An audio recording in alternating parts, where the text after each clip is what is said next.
Hello, Lagos. Good evening to you and welcome back. You are listening to 99.3 Nigeria Info. This is the penultimate episode of Practical Health Tips with Dr. Avon. Oh my goodness, what a ride we have had so far. Today we are looking at Brazilian butt lifts, otherwise known as BBLs. BBL, if you did not know the full meaning, now you know. BBL stands for Brazilian butt lifts, okay? And so we are looking at balancing beauty with caution. Nobody is saying don't get your little BBL on. Just, well, that's why we have Dr. Uju Rapu here with us today to discuss the gains, the banes, and the boons of getting a Brazilian butt lift. Dr. Uju Rapu is a professional aesthetic physician. She specializes in liposuction and fat grafting and anything along those lines, okay? So she's the go-to person for this conversation we're having this evening. Practical Health Tips with Dr. Avon is brought to you by Avon HMO, and you can find them everywhere on social media. You can reach out to them on X, formerly Twitter, on Instagram, and on Facebook at Avon HMO. Avon is AVON, Avon HMO. Otherwise, shoot them a mail with inquiries if you have any, to the email address practicaltips@avonhealthcare.com. practicaltips@avonhealthcare.com. Dr. Rapu, welcome. Hello, thank you so much for having me. Thank you. Let's start with a brief overview of what the BBL is. Okay, so to introduce myself first, I'm an aesthetic physician. I do specialize in cosmetic dermatology, injectables, and cosmetic surgery. A BBL stands for a Brazilian butt lift.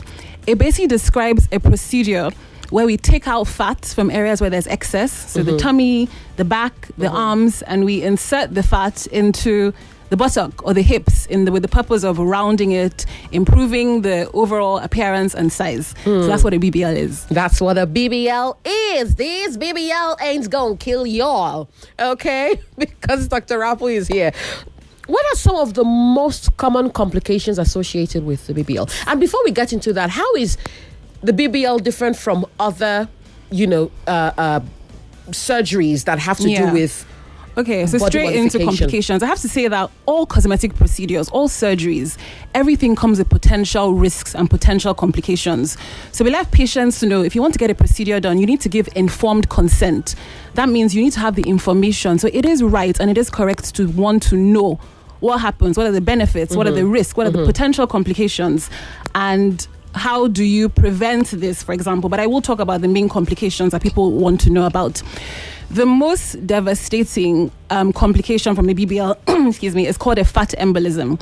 This happens where fat cells that we want to put in a particular layer in the bottom are mistakenly inserted or mistakenly enter the blood supply, and which can go into a person's lungs or heart and stop the heart beating, for example. So really, that's what a fat embolism is. So I'd say that's the most devastating potential complication. Other things you want to talk about are your risks of infection, your risks of bleeding. If you're someone that is already unhealthy, your risks of slow healing. But in terms of what are you looking for specifically that can happen with a BBL if it was to go wrong, that's the most common thing that's talked about. Right. So what's the difference between a BBL and other butt implants? So BBL, you're usually thinking surgical or non-surgical. So a fat transfer is normally classified under a surgical Brazilian butt lift. Non-surgical, we're looking at injections. So we do dermal fillers. We have butt implants, which is a type of surgery as well. So with the BBL, you're using your own fat cells, which ideally makes it feel more natural, makes it look more natural because it's your own fat. Risk of you rejecting it is does it make it jiggle better? Does it give it that cute little bounce? If done correctly, it is supposed to make it look more natural, which I think I like natural looking results. Butt implants, they use commonly a product called silicone, which is a foreign body. So in terms of the risk of your body rejecting it, that's a little bit higher. In terms of how it's feeling, possibly not as natural as a fat transfer. Those have their own potential complications. You have to replace them every few years. Oh, really? Yeah. But what about the risk of the silicones bursting in the body? That's also Does that a risk. happen? No, I don't use that. So in terms of having the exact what happens commonly with this, I can't really give you that information. Okay. But in terms of what comes up most for silicone versus fat transfer is the feel and knowing that my body isn't rejecting because it's my fat. Then fillers. So that one quite common because a lot of people have been a bit nervous to be doing fat transfer. So I do the injection treatments quite a lot. They are non-permanent. So those ones you're coming and maybe repeating every 2 years or so. With that, we inject a product called hyaluronic acid, which is just like a gel. What we use for like lip fillers, chin fillers. Mm-hmm. And it's a slightly thicker consistency, and we put that in the bum again to sort of like round certain areas, and that works by causing your own natural tissues to hydrate or thicken themselves naturally. But again, it's not permanent. So the fat transfer is seen as a more permanent. Just do it once, maintain your results. It's nice. If you're doing the injections, you're kind of like doing it every couple of years. Right. So with the injections, it's like pumping a balloon and then the balloon deflating after some time. Yes. Really? Almost, yeah, exactly. Yeah, I mean, when you mentioned it, my brain went straight to the balloon. Yes, it is. So we want to kind of make sure they still look nice, but that's typically what happens. Right. So with a lot of these people who do, the BBL and other forms of body enhancements, there's always the question of, are you sure you're going to someone who is great at it? And many of them worry about even doing it in Nigeria. Yeah. Is it a safe thing to do in Nigeria? So really, I think with all procedures, all surgeries, like I mentioned, there's potential risks. So in terms of the healthcare industry, there is the thought in Nigeria, we don't have constant power supply. Mm-hmm. They talk of like our medication rights, the doctors that are remaining, are they the ones that couldn't get abroad? Right. Really, I tell everyone, go and have a consultation because you want someone that is knowledgeable. Mm-hmm. I mean, I've trained in numerous countries and I'm like, I like working with black women. I like working with Nigerian women, which is why I've chosen to be here, not that I can't be anywhere else. So there's certain things you're looking out for when you're looking for somewhere to go. So I don't think it is okay to classify, is this safe to do this in Nigeria? One, is the facility clean? Number two, track record of the surgeon. Mm-hmm. Is their work, is there ethics in what they're doing? What's their complication rate? By the time you're talking to them, how do you feel? Are they honest and transparent with the complications? I tell there's complications, but this is what we do to prevent infection. This is what we do to prevent a fat embolism. So I can't say broadly because you have complications in every country, to be honest. And I think Nigerians sometimes are so easy to talk down on their own, but you have people talking about complications when they go to Turkey, when they go to any other country as well. So I think it boils down to the person doing it, the facility, and going somewhere where you feel comfortable as opposed to try to do this in Nigeria. Right. Yeah. Let's talk about the risks. You mentioned fat embolism. Mm-hmm. Let's talk about other potential risks because I heard you mention infections as well. What sort of infections and how can these risks be minimized? So once you cut open a person's skin, they're at risk of an infection, which I tell people a lot, even simple things like skin microneedling, and they're doing all these treatments in spas. Once there's entry into the skin, there is the potential for pathogens like bacteria or viruses to enter the skin. Including with getting a tattoo. Anywhere that's cutting your skin.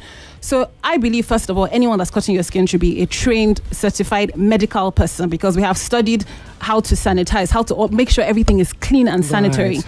So in terms of what's a common infection, just knowing that things can enter your body wherever you're opening it. So you're looking for somewhere that they have the highest degree of sanitation. They know that their needles are new. We're opening things in front of our patients. You come in, the place smells like it's been cleaned this morning. So I have some people that have said, I've gone to this place and like I could tell it was like one dirty room. Obviously, don't do that because it's not clean. Mm-hmm. So anywhere that is not sanitary and they're cutting your skin, you're at risk of an infection.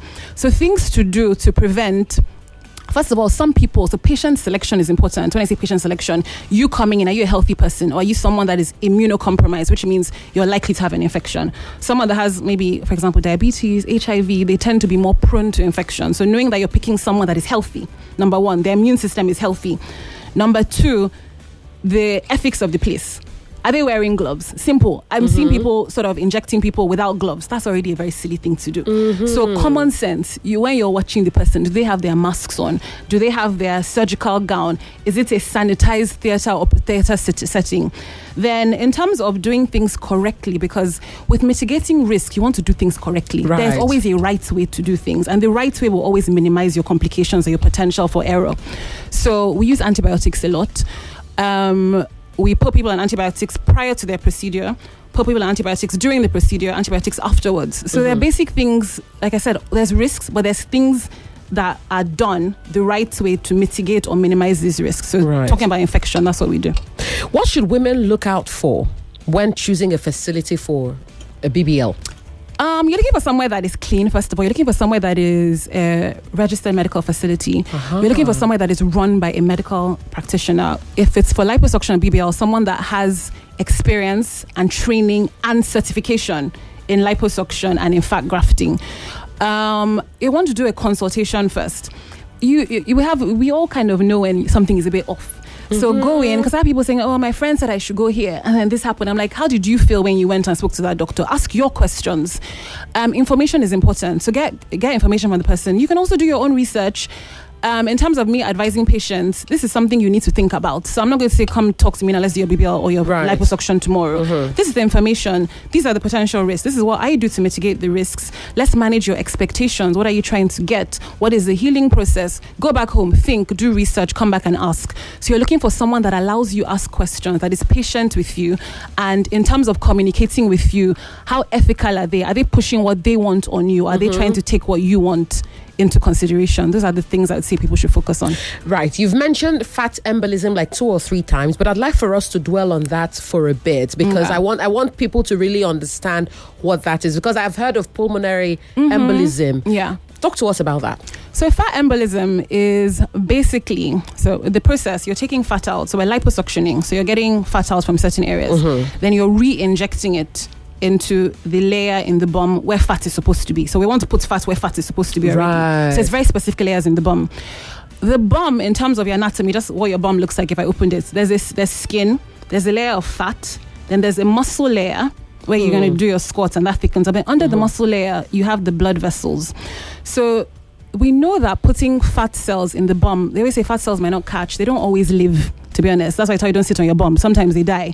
Really? Yeah, so there's a thought process that if you insert fat cells into the muscle, under the muscle, it actually preserves them. They last longer. So that's where that sort of process was initially done. But under the muscle is where you have the blood vessels. So in your attempt to want to preserve the fat cells and have this lady's bum stay, you're actually increasing the risk because you are going close to where the blood vessels are. Much deeper. Yeah. So again, theoretically, if you know the layer to put the fat cells in, and the type of tools we're using. So using something, a cannula is basically like a little blunt tube that you're injecting the fat out. You can have a blunt cannula that is literally can't puncture the muscle, or a sharp cannula that's more likely to go in. So then it really needs to be understanding in terms of what is going to increase the risk of having a fat embolism in this procedure. Right. If you touch muscle, it actually jumps as well. So again, things like, is the person under general anesthesia? Are they awake? There's lots of things involved, but basically what happens with the fat embolism is that the fat cells that I'm trying to inject into the fat layer maybe puncture the muscle and then go into a blood vessel, and our blood vessels are all connected and they're going back to your heart and to your lungs, and it gets into the circulatory system and basically blocks flow of oxygen. And that's an emergency, yeah. And that's how people just die. Exactly. So that's an emergency from a BBL. Oh my goodness. Well, I hope Lagos is paying attention. I hope Lagos is paying rapt attention, because this is something. Let's talk about, what you would normally, if someone walked into your clinic to ask for advice or to book a consultation to know whether or not to proceed with the BBL, what would you tell them? I really want to understand, first of all, what you have in mind. There's the assumption that, I know what a person wants, and I don't. So I would say, first of all, let's talk about what you want to look like. I think, so what most women are asking for now, I think most women are approaching me anyway, are wanting natural looking results, because we kind of know the general, what people are saying about BBLs now. Yes, the general stigma. Yeah, I think that BBLs can be done very elegantly, to be honest. When I'm looking at, if you came into my clinic, I'm looking at your overall shape. Okay, we want to kind of like take fat in from the waist, slim your waistline, take fat in from the tummy, and then maybe round the hips a little bit. So give a nice, elegant figure, as opposed to I want a big bum. So it's find out, what does that person want. If they say, I just want my bum to be so big, honestly, I'm not going to be honest. I'm like, I don't think that is going to look very nice. Why do you want that? I don't think it's a bad thing to say, I want to round my hip dips a little bit, or I feel like I want to raise my bum a little bit. in terms of what I look like as a person. And I think BBLs, when done tastefully, can look really, really nice. So like I said, to understand what the person wants exactly, and then we take it from there, really. Right. I was going to ask you about scars. Do BBLs leave scars? You know what's interesting? Some people come and ask for a scarless liposuction, but wherever you cut the skin, it does leave a little scar. So with some procedures, we're able to use like smaller cannulas, so we don't have to make such large cuts, but skin of color does scar a little bit, but we can treat the scar. Oh goodness, we are out of time, Lagos. We have to go, but that's the show today. Practical health tips with Avon HMO with Dr. Avon has been brought to you by Avon HMO. Bye for now. The same reason.